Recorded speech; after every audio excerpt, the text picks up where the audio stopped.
తెలంగాణ ప్రభుత్వం అనేటువంటిది ఎప్పుడు లేని విధంగా రిజల్ట్స్ అనేటువంటివి కంటిన్యూస్గా 1, 2, 3, 4 అనేటువంటి విడుదల చేస్తుంది. అండ్ మేలో నోటిఫికేషన్ ఉంటుంది గ్రూప్ 1, గ్రూప్ 2కి సంబంధించినట్టు కూడా చెప్పడం జరిగింది. సో ఫస్ట్ ఆఫ్ ఆల్ ఈ యొక్క సీక్వెన్సెస్ని మీరు ఎలా అర్థం చేసుకుంటారు సార్? తెలంగాణ రాష్ట్రం ఏర్పడమే 3 N's అంటే నీళ్లు, నిధులు అండ్ నియామకాలు అది ఫోకస్ చేసుకుని వచ్చినటువంటి తెలంగాణ రాష్ట్రం. గ్రూప్ 1, గ్రూప్ 2కి సంబంధించి అసలు గతంలో నోటిఫికేషన్స్ లేవు. అంటే గతంలో అయితే గ్రూప్ 2కి సంబంధించి మాత్రమే ఒక రిక్రూట్మెంట్ జరిగింది. గ్రూప్ 1 అయితే అసలు రిక్రూట్మెంట్ జరగలేదు.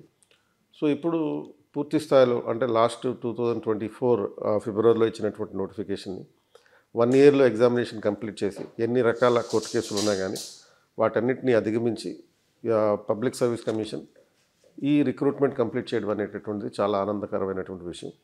అలాగే ఇది కేవలం ఈ ఒక్క సంవత్సరానికి మాత్రమే పరిమితం కాకుండా ప్రతి సంవత్సరం కంపల్సరీగా కొన్ని మినిమం పోస్టులైనా సరే ఇస్తూ గ్రూప్ 1, గ్రూప్ 2, గ్రూప్ 3, గ్రూప్ 4 రిక్రూట్మెంట్లు నిర్వహిస్తుంటే అభ్యర్థులకు కూడా ఒక నమ్మకం ఏర్పడుతుంది.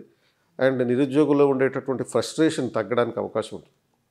సో ఇది కేవలం ఒక రిక్రూట్మెంట్ అనేది ఒక 1000 మంది ఉద్యోగులు లేకపోతే 20,000 మంది ఉద్యోగులకు సంబంధించినటువంటి విషయం కాదు. ఇది మొత్తం రాష్ట్రానికి సంబంధించినటువంటి ఒక భావోద్వేగపరమైనటువంటి విషయం. అండ్ అలాగే తెలంగాణ ప్రభుత్వం ఇప్పుడు $1 ట్రిలియన్ ఎకానమీ అనే లక్ష్యాన్ని పెట్టుకున్నట్లు. సో ఈ లక్ష్యాన్ని సాధించాలంటే ఉపాధి కూడా కంపల్సరీగా అవసరం అవుతుంది. సో కాబట్టి ఇప్పుడు జరిగినటువంటి 1 ఇయర్లో కంప్లీట్ అయినటువంటి రిక్రూట్మెంట్ నేపథ్యంలో రాబోయే రిక్రూట్మెంట్లను కూడా కంప్లీట్గా ఫోకస్ చేస్తూ ఇంప్రూవ్ చేస్తే బాగుంటుంది.